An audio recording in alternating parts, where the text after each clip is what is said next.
Je suis vraiment très, très contente, très heureuse de pouvoir vous accueillir ici en ce temps de guerre et avec le plaisir de rencontrer de nombreux collègues et amis depuis longtemps et aussi, j'espère, de nouveaux collègues et amis autour de ce thème si important. Donc, nous avons cet après-midi un programme intense, c'est-à-dire que nous allons ouvrir avec notre président Christophe Prochasson.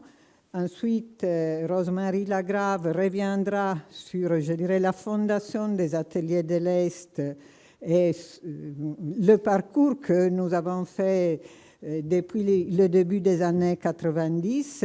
Et ensuite, nous aurons la première table ronde consacrée au problème d'immigration. Donc, je donne la parole tout de suite à Christophe, que je remercie d'être là avec nous. Bonjour à toutes et tous.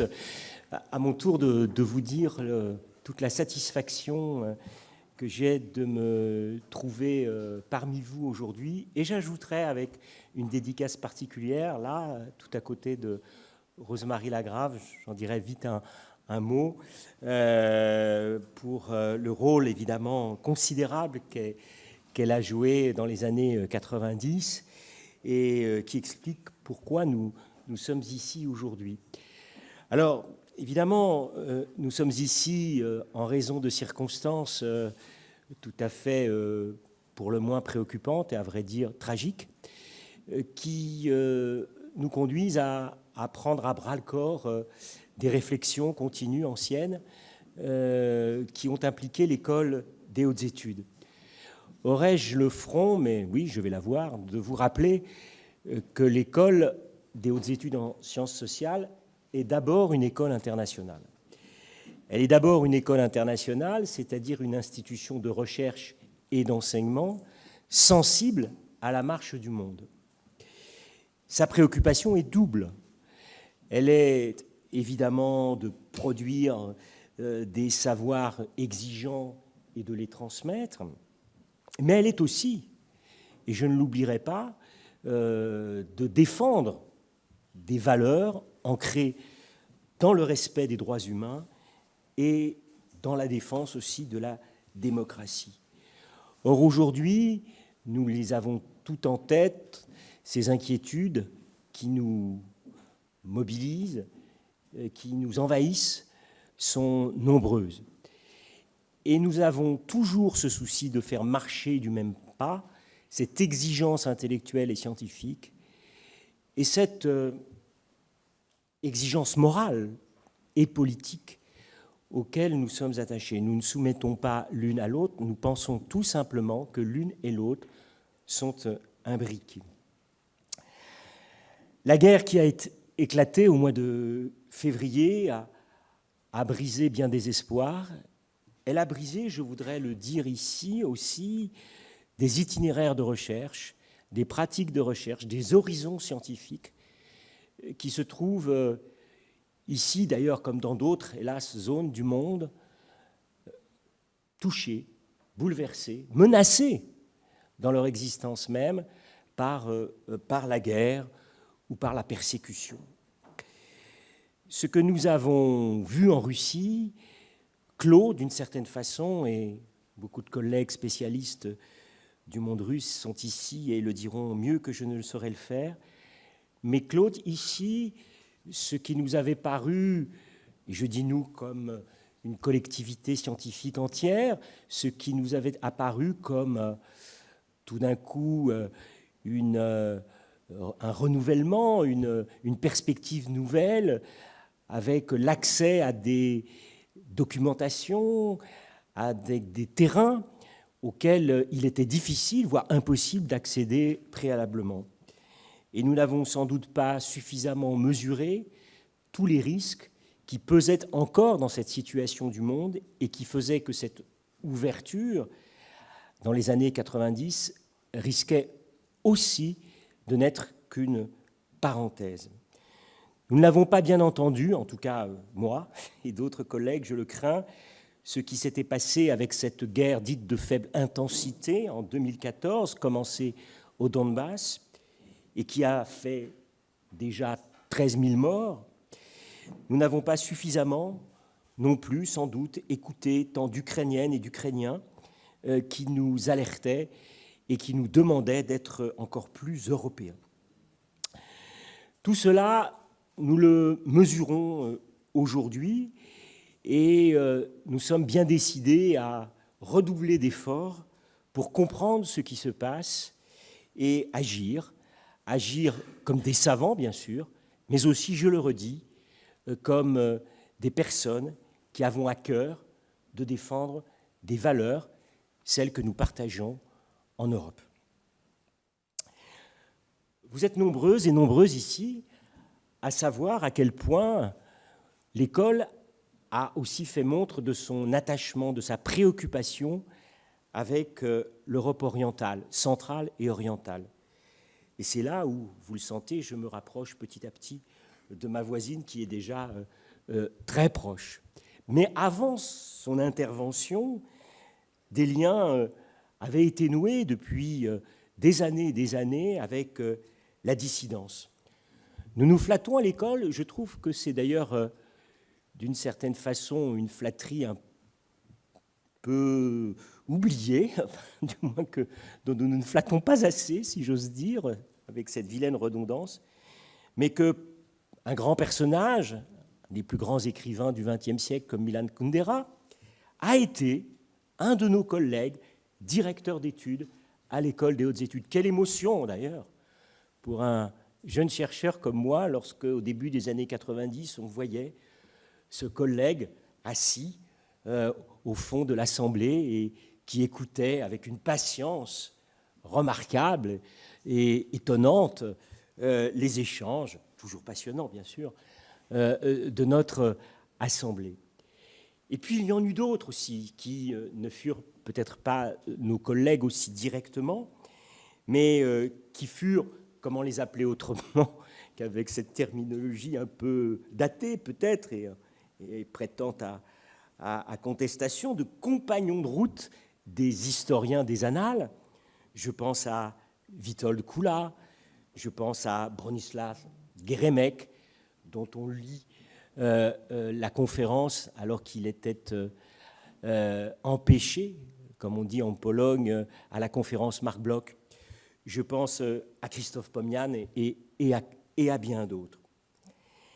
Et après la chute du communisme, évidemment, c'est là où j'en viens à Rosemary, l'École des hautes études a lancé ces fameux ateliers.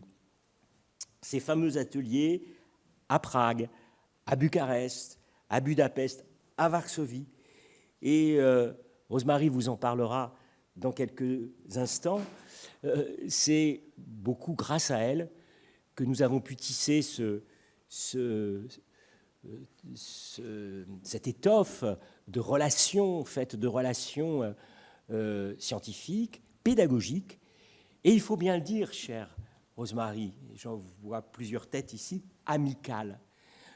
Tu as aussi permis cela, et je voudrais t'en remercier aussi personnellement, puisque j'ai fait partie des enseignants que tu mobilisais pour aller à Bucarest et en d'autres pays, mais j'ai particulièrement en tête Bucarest, évidemment, où je suis allé plus souvent, et où nous faisions des amis, et nous fabriquions aussi l'Europe ainsi.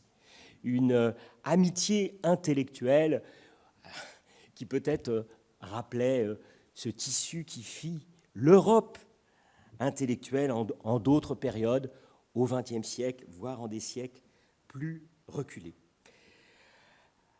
Alors voilà, c'est la raison pour laquelle nous avons souhaité revenir sur cette période-là et puis redonner en quelque sorte un élan, bien que l'élan soit toujours là, bel et bien là, afin d'aborder avec vous les interrogations qui ont surgi dans les derniers mois.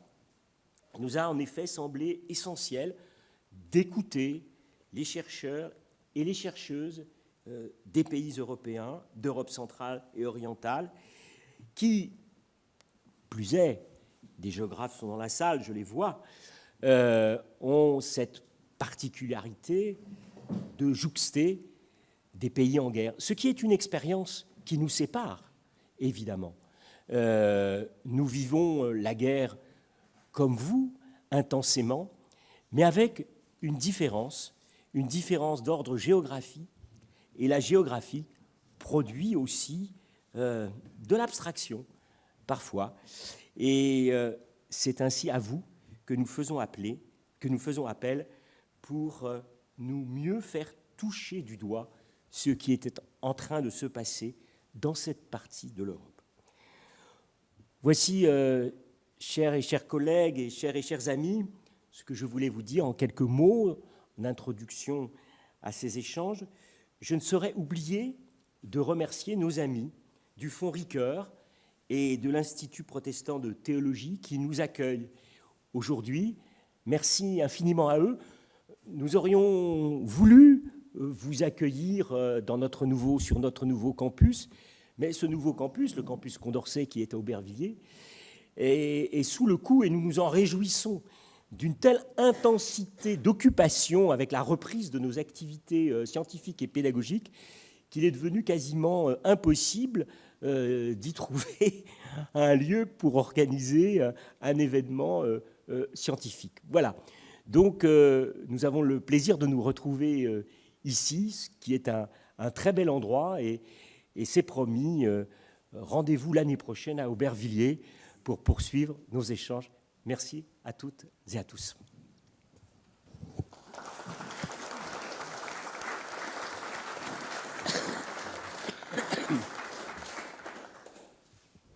Merci Christophe et merci à toutes celles et tous ceux qui ont organisé ces journées.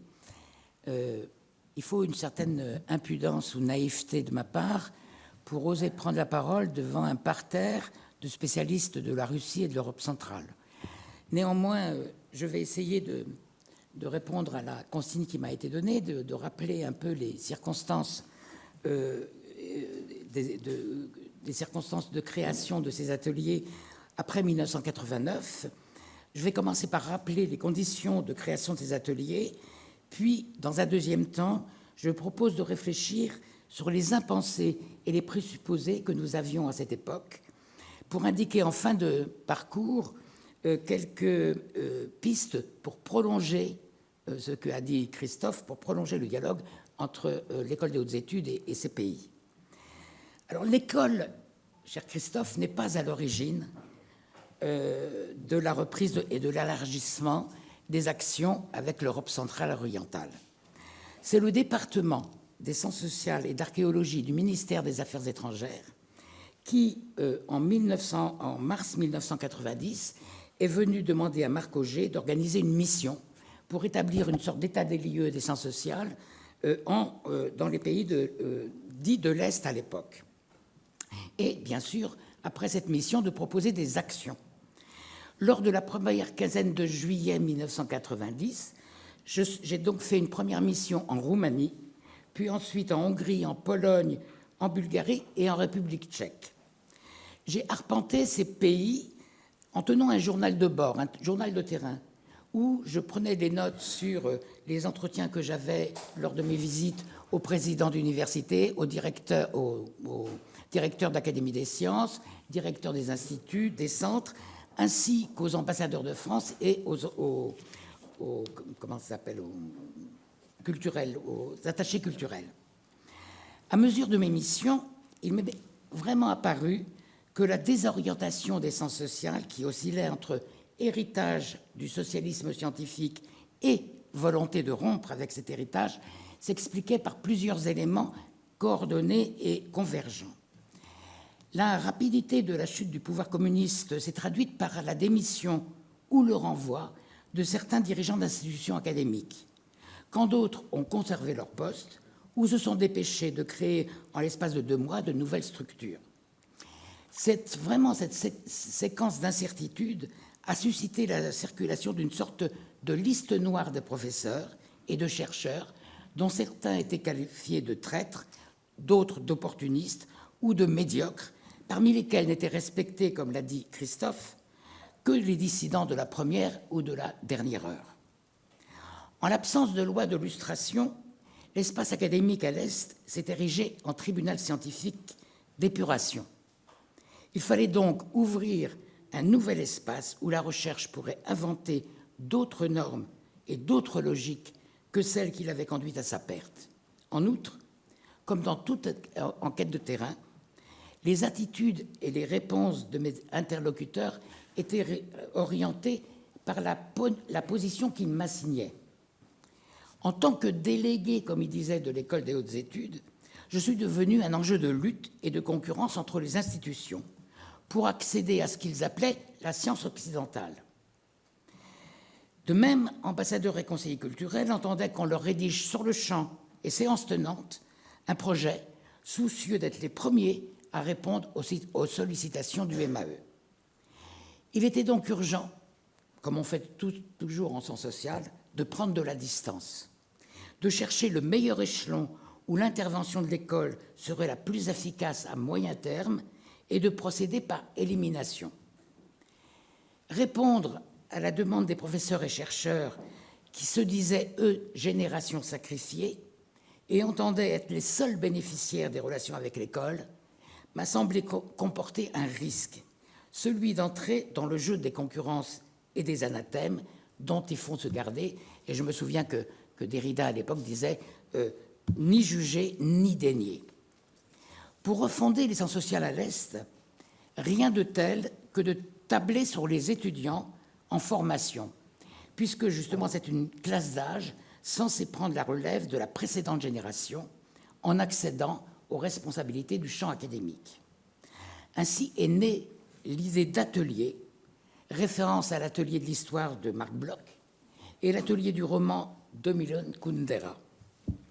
À la faveur des séminaires mensuels sur une thématique définie en commun, ce dispositif à l'adresse des étudiants avait l'avantage d'associer des enseignants de ces pays et des collègues de l'école, et chaque année, 3 ou 4 étudiants, ça fait rêver parce que ce n'est plus le cas, dans chacun de ces pays, ont ainsi pu se porter candidats à des bourses du gouvernement français pour venir faire leur master, leur DEA, puis un doctorat à l'école en co-tutelle avec leur université d'origine.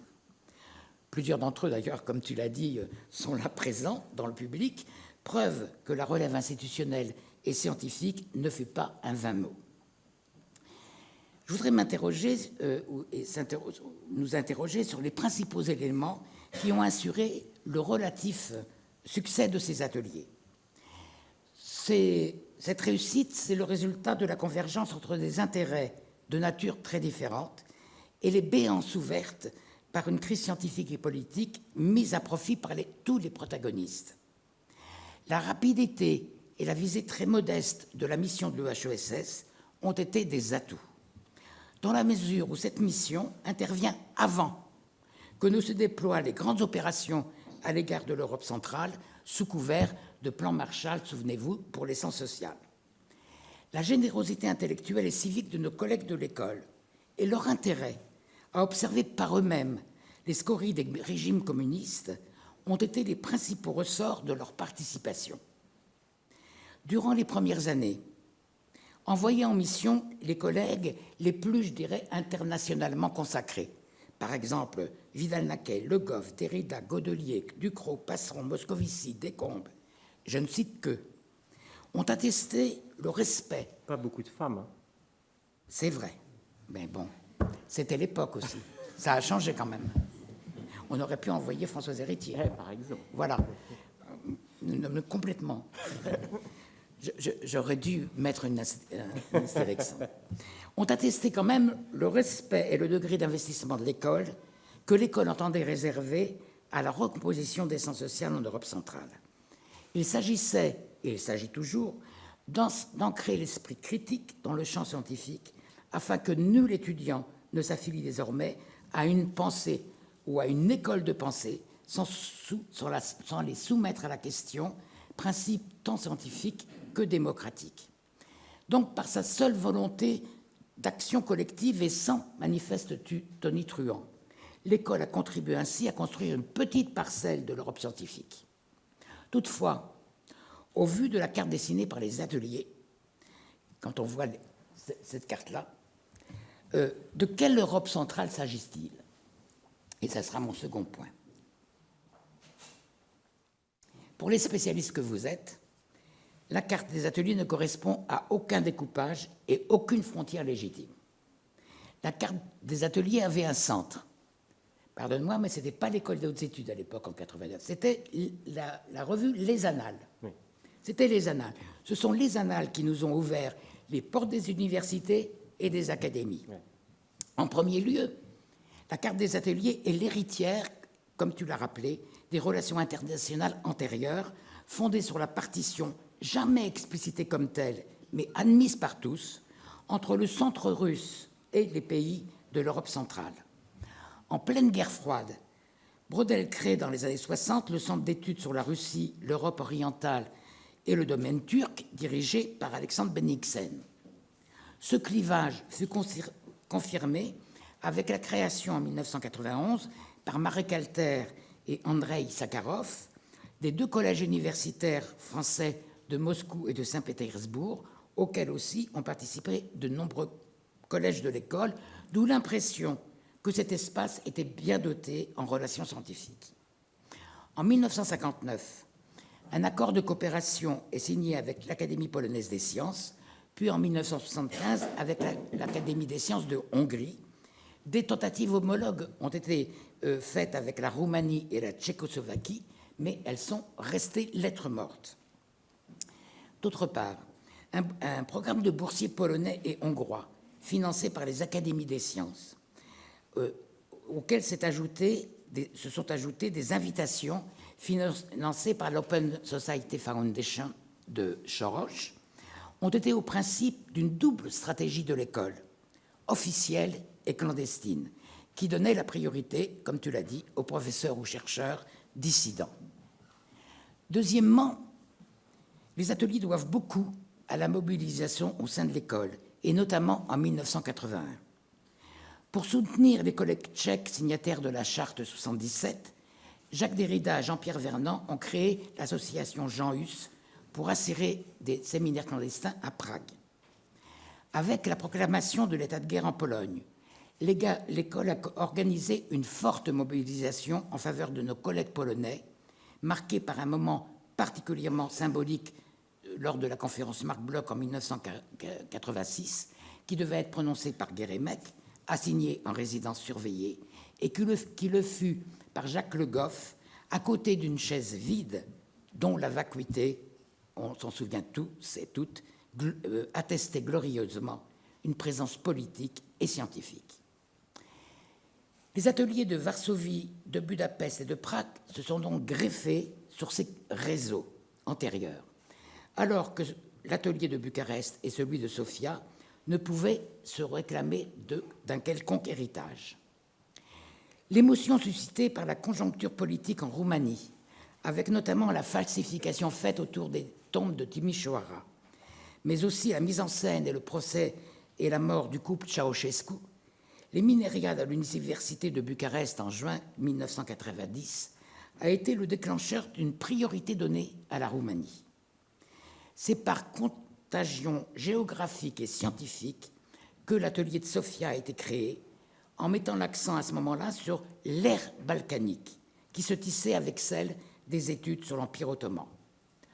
En revanche, l'exclusion des pays de l'ancienne Yougoslavie ne peut se comprendre que par un présupposé, depuis largement démenti, consistant à penser que ces pays moins assignés à la férule communiste étaient dotés de ressources pour participer à la circulation européenne des sciences sociales. La carte donc des ateliers est donc le résultat d'héritage, de sursauts de mobilisation et d'opportunités conjoncturelles, mais aussi leur pérennité est redevable aux responsables de ces ateliers, présents dans cette salle, mais également aux présidents successifs de l'école qui ont soutenu toujours ce dispositif. Mais nous avons hérité aussi, me semble-t-il, de présupposés, en tous les cas moi, concernant l'état des sciences sociales dans les pays d'Europe centrale et orientale. Le MAE posait un diagnostic sans appel. Les sciences sociales étaient sinistrées. Et à ce moment-là, diagnostic, je le partageais, j'étais pas loin de le partager. Or, à mesure des enseignements de terrain, je me suis aperçu que le socialisme dit scientifique était loin d'être univoque, monolithique, et que des traditions scientifiques avaient perduré, telles l'archéologie du village d'Izerté, recherche sous la direction de Jacques Le Goff et Witold Hansel en 1970, ou l'école sociologique de Guszty à Bucarest, la sociologie littéraire et la vitalité des annales en Hongrie, que l'on doit notamment à notre regretté collègue Gyula Benda. Faute d'avoir pris le temps et d'avoir pris en compte ces traditions scientifiques, les ateliers ont exercé une violence symbolique sur le champ des sciences sociales à l'Est, véhiculée par l'assurance que nous détenions la bonne science et la bonne manière de faire des sciences sociales. Nulle protestation contre cette violence symbolique, hormis le livre de Vintila Mihalescu, anthropologue roumain, dans lequel il souligne les effets de la déprise de ses savoirs face à ce qu'il appelle le pieux silence de ses collègues occidentaux lors de ses conférences. Nous n'avons pas été attentifs aux effets déstabilisateurs et peut-être humiliants de cette mise en déséquilibre des sciences sociales antérieures, ce qui invite à réfléchir sur l'ethnocentrisme que comportait à l'époque la circulation ouest-est, et pas le contraire, des sciences sociales. On peut se poser une question laissée pendante. Et si, à l'instar de la thérapie de choc en économie, comme on disait alors, nous avions participé peu ou prou à une thérapie de choc dans les sciences sociales, au vu de toutes les institutions et opérations qui se sont ruées sur l'Europe de l'Est sans nous préoccuper des effets délétères sur nos collègues est-européens. Question plus générale, bien sûr, concernant les formes de pouvoir que véhicule la circulation des savoirs et sur lesquelles il faut réfléchir collectivement. Pour réfléchir collectivement, et ça sera mon troisième point et dernier, on peut s'arrimer aux enseignements tirés de l'expérience des ateliers.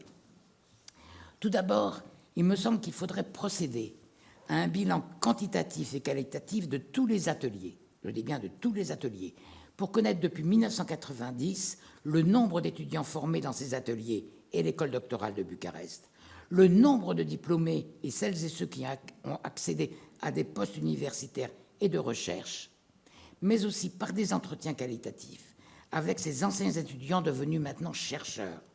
Il s'agirait d'appréhender les réceptions de ces formations dans les ateliers, tout en reconstruisant les trajectoires académiques de certains d'entre eux. Avant qu'il n'y ait prescription par l'âge de certains de nos collègues respectifs dans vos pays, mais aussi à l'école des hautes études.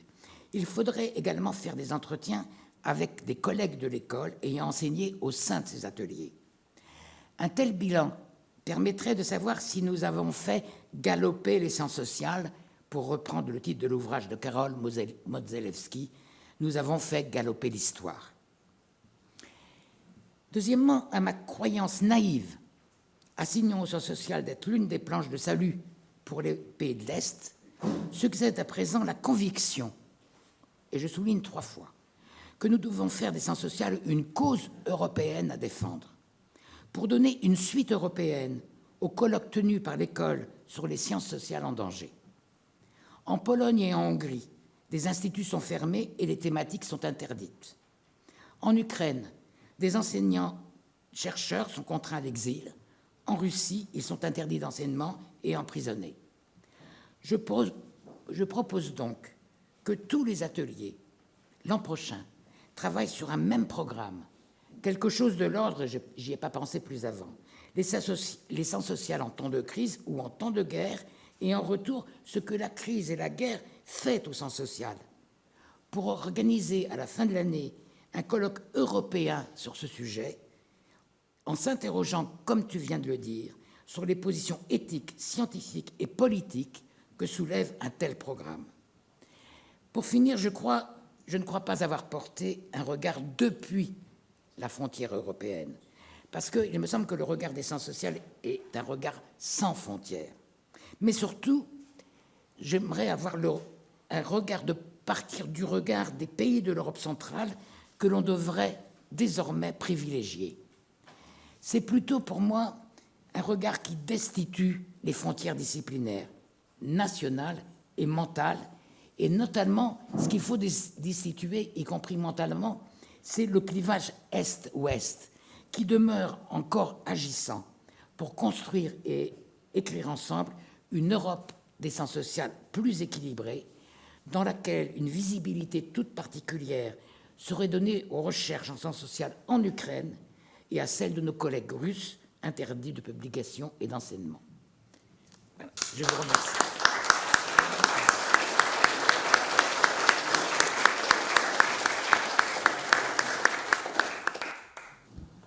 Bonjour à tous. Welcome to everyone. Donc là, on va passer en anglais. Pour ceux qui ont besoin d'une traduction, elle est assurée en simultané par les interprètes que je salue ici et que je remercie. So we are welcoming Olesya Kromechuk here. Nous accueillons Olesya Kromechuk. C'est une collègue ukrainienne. Elle vient de Londres, où elle a obtenu son doctorat en histoire à l'University College de Londres. Elle a travaillé en tant qu'historienne sur la Deuxième Guerre mondiale et sur la coopération en Ukraine pendant la Deuxième Guerre mondiale. Elle a publié son premier livre sur les trajectoires et les mémoires des anciens Waffen-SS dans les pays occidentaux, exilés dans les pays occidentaux. Plus récemment, elle a été le chef très dynamique de l'Ukrainian Institute à Londres. Elle a publié un livre que je vous recommande chaudement, chaleureusement,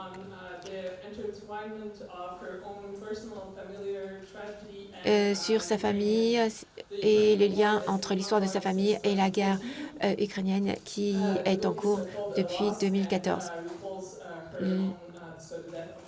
L'intitulé de son livre, ou le titre de son livre, c'est « La perte », et elle parle de la mort de son propre frère au front lors de la guerre.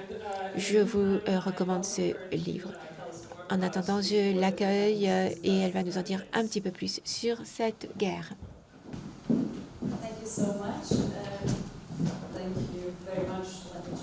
Merci. Est-ce que vous m'entendez? Et vous me voyez, mais bon, je suis un petit peu petite, donc je suis un petit peu dépassée par le pupitre. J'ai essayé de passer à gauche et à droite pour que vous puissiez me voir mieux. Tout d'abord, merci à l'organisateur pour m'inviter à parler à cette conférence importante et merci de garder l'Ukraine au centre de vos priorités à un moment assez crucial au moment où le Kremlin fait de son mieux pour faire davantage d'escalade dans cette guerre. Depuis le 24 février, cela fait donc 8 mois presque que la guerre a démarré. Normalement, les Russes auraient dû déjà avoir davantage de défense aérienne pour résister au type de bombardement que nous avons observé au cours des derniers jours. Bombardements surtout des résidences, des domiciles et des infrastructures critiques. Donc c'est un type de terrorisme qui est pratiqué par les Russes. Si vous regardez ce qui est attaqué par les Russes, les résidences, et d'ailleurs ça continue, les bombardements continuent sur Kiev actuellement, donc c'est une forme de terrorisme. Et également, les bombardements sont effectués au-dessus des sites touristiques. Alors pourquoi est-ce que le soutien militaire financier a été plus lent au début de cette guerre et continue à être assez hésitant à être accordé pendant certains pays du monde? Eh bien, la cause, c'est un malentendu. Pourquoi est-ce que ces efforts d'assistance n'ont pas vraiment démarré très fort? Je crois que l'on a un certain malentendu sur les brutalités dont la Russie est capable. Ce qui est connu et ce qui n'est pas connu sur l'Ukraine a eu des conséquences très immédiates pour la population au sol. Il faut bien comprendre les Ukrainiens, leur passé, leur présent, leur avenir. C'est absolument vital pour la survie de l'Ukraine.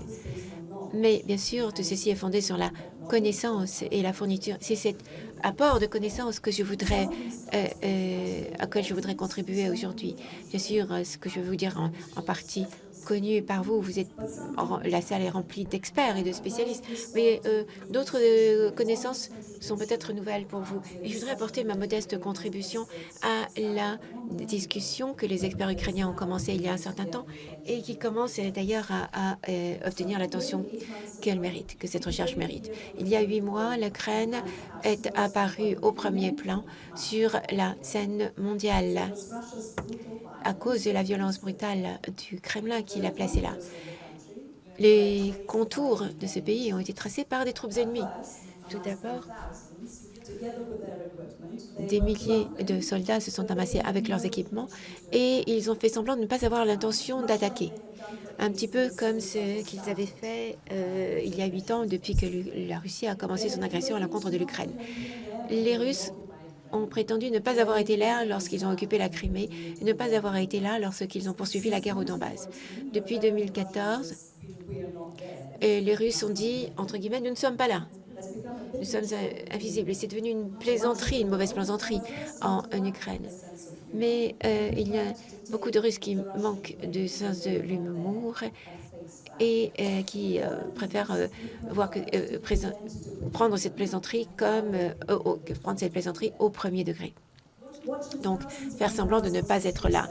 Nous avons observé l'arrivée de milliers et de milliers de troupes à la fin de 2021 au début de 2022 et il y a peu de gens qui pensaient que les Russes bluffaient à ce moment-là. Il est évident qu'ils n'étaient pas là pour de simples exercices militaires. Nous nous observions et nous étions prêts à leur attaque. En février 2022, l'offensive a commencé au est, au sud et au nord. Tout le monde a pu le voir sur les écrans de télé et les autres écrans. Et ça a montré combien le territoire de l'Ukraine était vaste.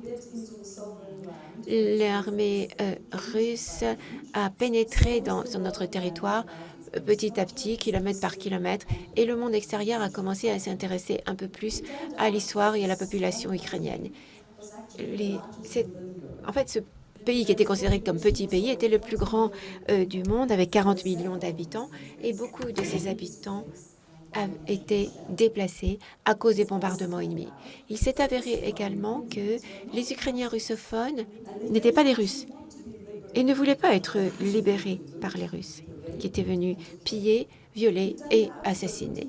Il semblait que Poutine avait menti au reste du monde tout ce temps-là et que ces mensonges avaient suscité des erreurs d'interprétation sur l'Ukraine.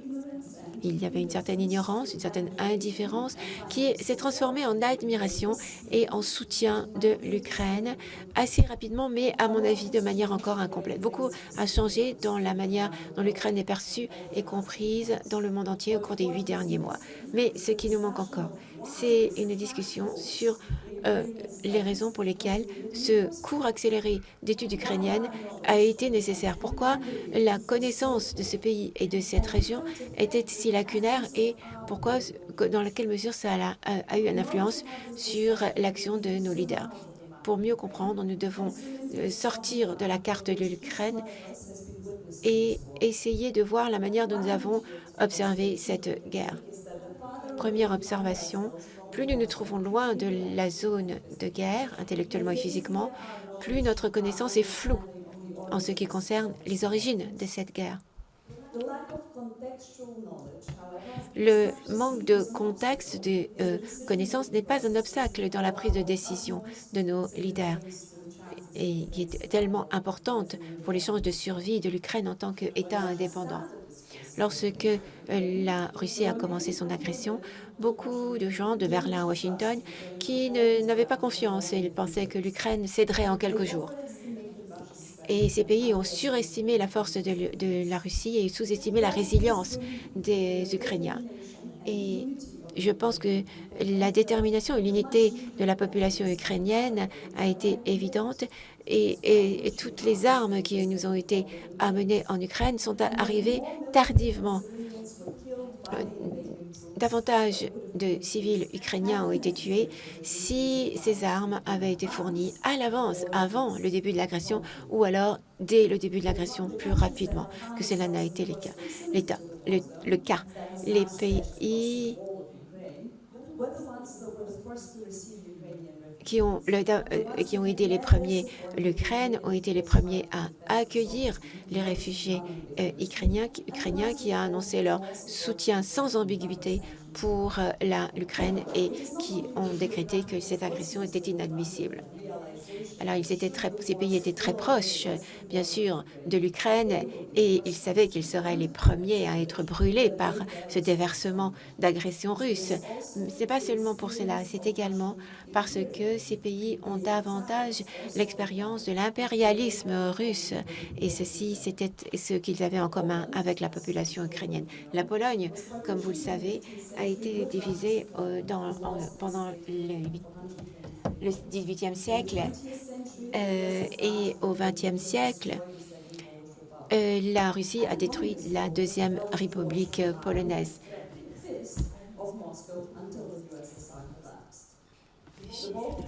Les États baltes se souviennent de manière très précise de l'occupation soviétique. Personne en Europe centrale a oublié 1956 ou 1958. Orban, c'est une exception qui prouve la règle. Et dans l'ensemble, tous ces pays ont ressenti, entre guillemets, les embrassades fraternelles de la Russie et ont su que la Russie n'hésiterait pas à les suffoquer. Alors ceux qui étaient plus éloignés du terrain de guerre pouvaient discuter sans fin, gloser sur le fait que la Russie pourrait avancer ou reculer, etc. Mais nous savons que l'existence d'un pays démocratique est une provocation pour la Russie. Nous savons que l'Ukraine, son territoire, sa population, son indépendance méritent d'être sauvés. Il faut absolument changer la manière dont les Européens comprennent l'agression de la Russie vis-à-vis de l'Ukraine. Et nous devons tout d'abord mieux comprendre ce qu'est la Russie véritablement, et pas seulement sur la base des grands classiques littéraires que nous avons lus au XIXe siècle, comme Tolstoï ou Dostoïevski, ou Guerre et paix, ou d'autres livres. Nous devons bien comprendre ce qu'est l'impérialisme russe et cette conception doit être centrale à toute prise de décision sur la manière dont nous pouvons lutter contre cette agression. Je n'ai pas du tout l'intention d'avoir une approche romantique de l'Europe centrale. Nous savons qu'il y a des préoccupations nationales. Et nous savons également que le Kremlin actuellement fait du chantage à l'énergie. Mais ce qu'il faut comprendre, c'est que contrairement à ceux qui vivent à Paris, Londres, Berlin, Washington, à Prague et à Varsovie, les populations et les leaders n'ont pas été surpris par cette agression. Historiquement, ils avaient observé la lutte acharnée de l'Ukraine pour son indépendance. Et ils savaient ce qu'il en était à cause de leur histoire personnelle. Cela fait des décennies que la Russie avait essayé de déstabiliser les démocraties aux alentours. Actuellement, cependant, la compréhension des Ukrainiens et la manière dont ils sont dévoués à leur indépendance, à leur État et à leur population nous donne la certitude que l'Ukraine va combattre et va gagner ce combat. Et je pense que certains des pays occidentaux ont décidé d'être des alliés enthousiastes en action comme en parole. Alors, je pense qu'à la lumière de la situation et des menaces actuelles, nous pouvons laisser de côté toutes les idées préconçues auparavant. Les partenariats qui se forment aujourd'hui ont le potentiel de réduire à néant les conflits passés. L'ancien slogan polonais « Pour notre liberté, pour votre liberté » a été révisé. Et ce slogan est devenu extrêmement réel pour tous les pays de l'Europe centrale et de l'Europe orientale. L'Ukraine ne cesse de dire qu'elle se bat pour sa propre souveraineté, mais également pour la liberté dans le reste de l'Europe. Et il ne s'agit pas de rhétorique romantique. Ce n'est pas comme ça que c'est perçu par les voisins les plus proches de l'Ukraine. C'est perçu comme un fait de guerre. Je vis au Royaume-Uni et je sais que les gens au Royaume-Uni n'ont pas la même compréhension de la guerre que moi-même. Ils ne comprennent pas que les Ukrainiens se battent également pour les Européens. Ils ne connaissent pas la Russie en tant que menace directe. Bien sûr, il y a les factures énergétiques qui augmentent, mais ce n'est pas nécessairement lié à la politique de l'Ukraine qui se sert de l'énergie comme arme militaire. Pareil pour la question de la céréale. La lassitude des Ukrainiens vis-à-vis de la guerre n'est pas vue directement comme étant en relation avec Poutine. Ceux qui connaissent la famine imposée par Staline dans les années 30 à l'Ukraine savent ce dont sont capables les Russes. Ceux qui connaissent le massacre de 1940, le massacre de Katyn, connaissent bien dont peuvent être capables les Russes. Ceux qui ont pleuré leurs proches sous l'ère de Staline autour de Charnier savent ce dont sont capables les Russes actuellement autour de Mariupol et dans d'autres villes ukrainiennes. Contrairement à ce qui se passe à Paris ou à Berlin, de l'autre côté de l'Europe, du côté de l'Est de l'Europe, on ne force pas les Ukrainiens à discuter avec les Ukrainiens lors de conférences, à serrer la main des Ukrainiens. Ils comprennent pourquoi les Ukrainiens ne veulent pas discuter avec Poutine. Et ils savent que les Ukrainiens sont en train de fuir les bombardements des Russes et qu'il faut traiter les victimes de cette guerre sur un pied d'égalité. Les pays les plus proches pensent que les Ukrainiens ont raison d'exprimer leur haine, leur rage, leur colère vis-à-vis des Russes. Les Russes qui auraient pu être un peuple frère, mais qui ont choisi d'être leur ennemi.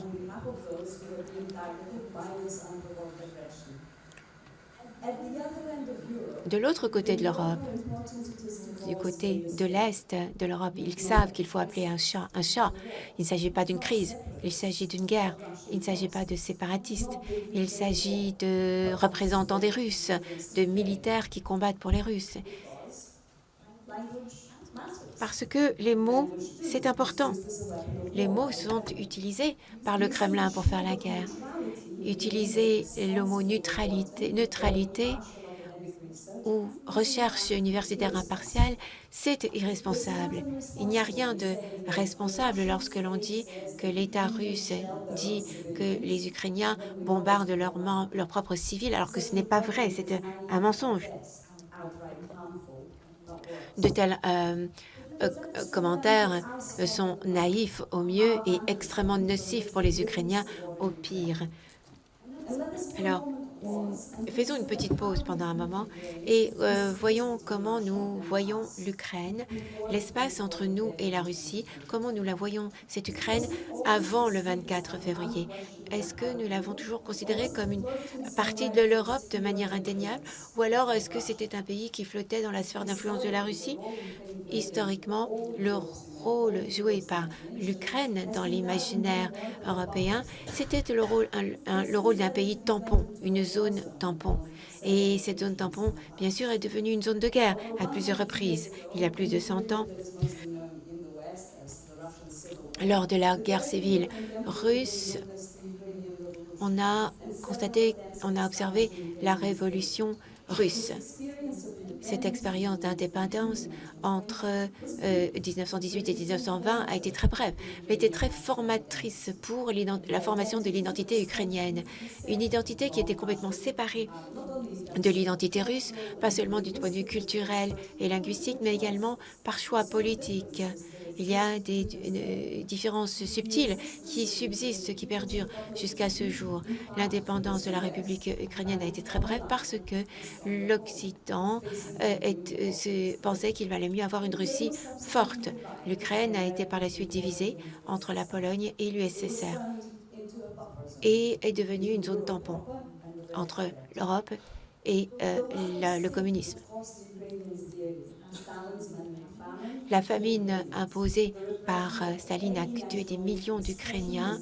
Toute expression de nationalisme aboutissait à des assassinats et des arrestations massives. Donc, considérer que l'Ukraine faisait partie de la Russie était, en fait, cela revenait à nier l'identité ukrainienne. Alors, lors de la Deuxième Guerre mondiale, l'Ukraine a de nouveau été une zone tampon et a subi de multiples occupations par les nazis et par les soviétiques. Même dans les cercles universitaires, on considère que l'on peut ignorer les souffrances des gens en Occident, parce que les Ukrainiens sont, pour les Ukrainiens, les souffrances, pour les Occidentaux, les souffrances ukrainiennes sont des souffrances russes. On a parfaitement en Occident étouffé complètement les souffrances des Ukrainiens en tant que purement ukrainiennes. Après la guerre, une partie de l'Ukraine faisait partie de la Pologne. Et cette partie a été sacrifiée par les alliés occidentaux à cause des ambitions impérialistes de l'Union soviétique. L'annexation de cette partie de l'Ukraine, ce qui est l'Ukraine occidentale actuelle, a été consacrée déjà par le pacte Molotov-Ribbentrop. Et le fait qu'en Russie, cette guerre est appelée la Grande Guerre patriotique de 41 à 45, donc on évite les 2 premières années de la guerre, eh bien ce fait est très rarement considéré par un problème par les universitaires occidentaux. On voit cela comme une alternative spécifique des Russes pour expliquer la Deuxième Guerre mondiale. Et pourtant, quand on étudie ce point de vue, cela peut nous aider à beaucoup comprendre ce qui se passe avec l'armée russe en Ukraine aujourd'hui. Et je serais ravie d'en discuter avec vous pendant la période Q&A après. Aux années 90, quand l'Ukraine a regagné son indépendance et comme son peuple souhaitait, qu'il la voie nécessaire pour être considéré un égal sur le plan mondial, la façon dans laquelle elle a été perçue n'a pas changé. Elle a été rendue à l'Europe propre, mais le nom d'une Ukraine indépendante, ça existait dans les schémas mentaux des Européens comme une région post-soviétique mal comprise. Et c'était considéré comme étant dans le sphère d'influence de la Russie. En 2014, la Russie a commencé à prendre de plus en plus de terres. Et qu'est-ce qu'a fait le vieux Europe? L'Europe a dit non. L'Europe a exprimé ses craintes et a normalisé l'agression russe en la finançant par des achats de pétrole et de gaz. Donc le pays le plus grand en Europe était maintenant un État souverain, mais ce n'était qu'une zone tampon dans l'imagination des Européens. C'était une zone tampon entre notre confort et la menace russe. Historiquement, Moscou est un allié selon la situation, une menace et un ennemi potentiel. Et c'est souvent aux dépenses de l'Ukraine. L'apaisement le plus récent, en 2014, a permis à l'agresseur de se positionner comme un parti neutre lors des négociations sur la paix, entre guillemets. Et ceux qui appellent à l'apaisement de la Russie aujourd'hui doivent reconnaître que la seule manière de quitter cette guerre avant que les Ukrainiens le gagnent, c'est en fermant les portes de l'Europe aux Ukrainiens, en les maintenant à l'extérieur, dans la zone tampon, dans la zone de guerre.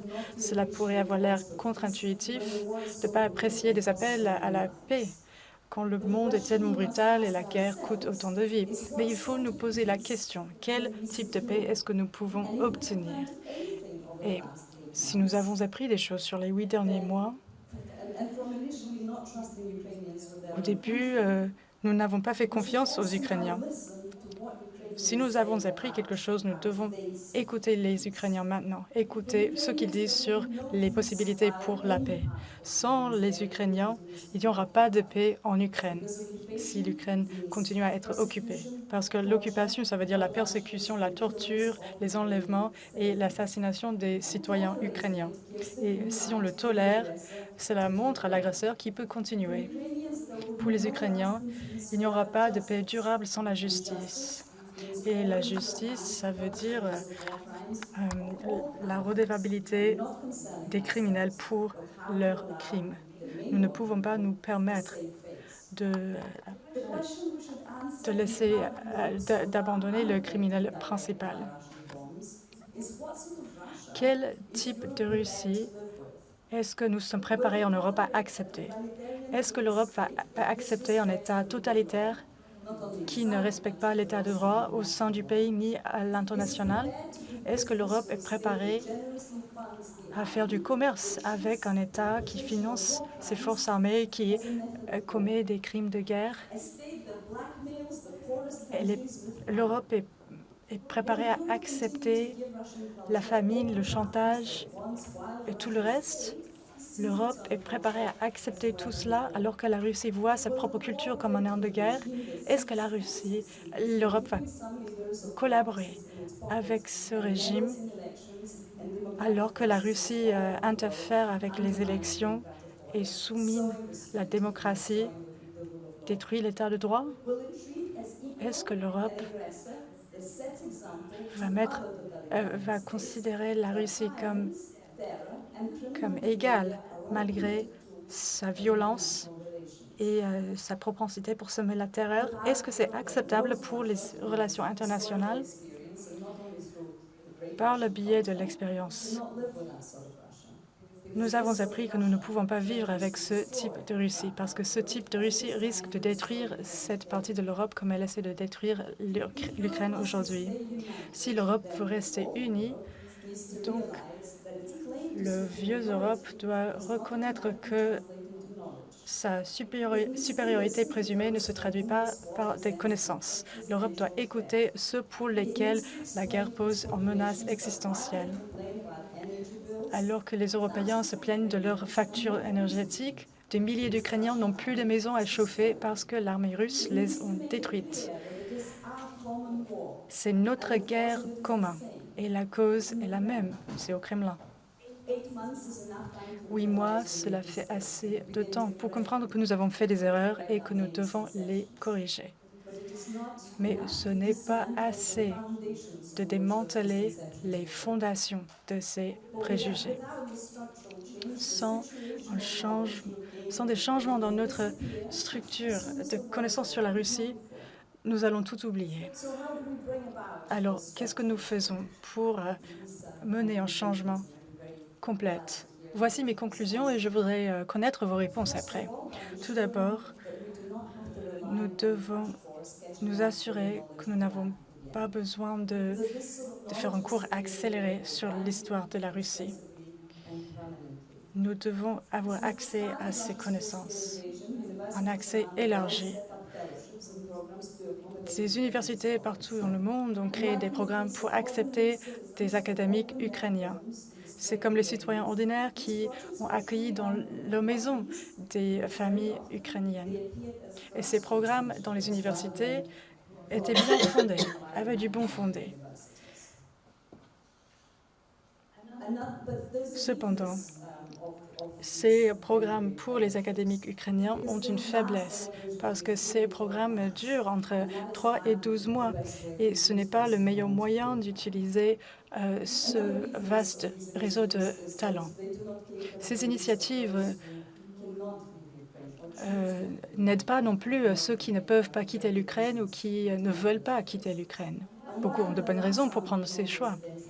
Alors qu'il y a des bourses non résidentielles proposées pour ceux qui ne peuvent pas partir de l'Ukraine, il y en a beaucoup trop peu.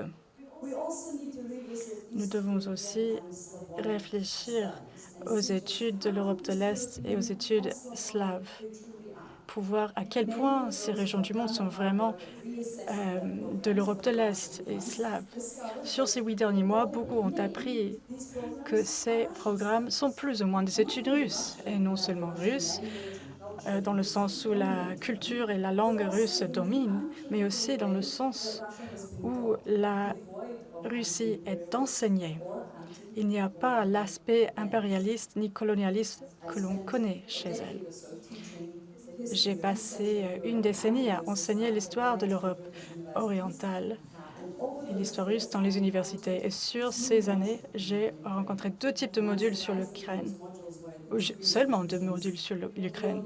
Et c'était dans les 2 seules institutions avec des provisions pour les enseignements sur l'Ukraine. Dans les autres universités, l'Ukraine n'était même pas mentionnée. C'est tombé dans le vide entre la Russie et le reste de l'Europe de l'Est. Peut-être qu'il faudrait créer un type de grille pour l'empêcher de tomber dedans, ou un nouveau centre pour les études des zones tampons. Ça arrivait tellement souvent que les étudiants qui étudiaient l'Ukraine y arrivaient par le moyen de la Russie. Et bien sûr, tous les documents dessus étaient dominés par des œuvres des auteurs russes. Et l'enseignement de la langue ukrainienne est rarement proposé. Normalement, avant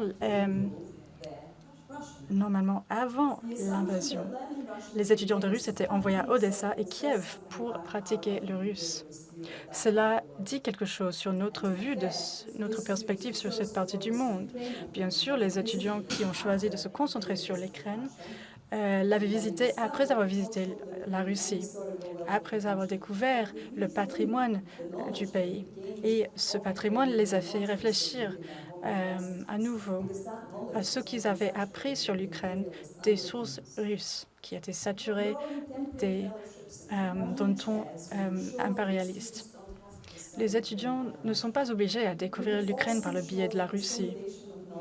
Il faudrait aussi consolider les connaissances qui ont été accumulées grâce à ceux qui essaient de décoloniser leur compréhension de la région. Et des connaissances fournies par les académiques ukrainiens qui sont déplacés par la guerre.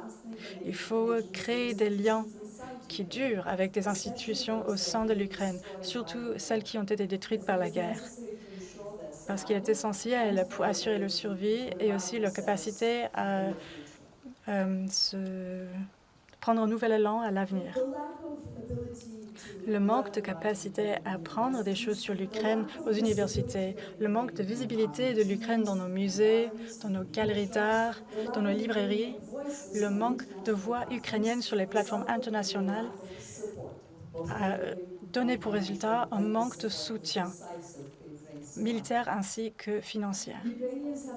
Les Ukrainiens doivent vivre avec le fait que le monde a découvert la forme et la taille de leur pays après son attaque par les Russes. Nous devons accepter le fait que notre courage, cumulé suivant des siècles de lutte impérialiste, a été connu sur le plan international à cause de l'agression impérialiste des Russes. Nous devons accepter que la communauté internationale a commencé à s'intéresser à notre culture et à notre histoire juste au moment où le Kremlin s'est fixé comme objectif de le détruire. Mais nous ne sommes pas obligés de continuer ainsi. Maintenant, l'Ukraine est sur la carte mentale du monde. Nous ne sommes pas obligés d'être un pays coloré en rouge sanguin. Nous pouvons représenter toute la diversité que nous avons à proposer. Merci beaucoup.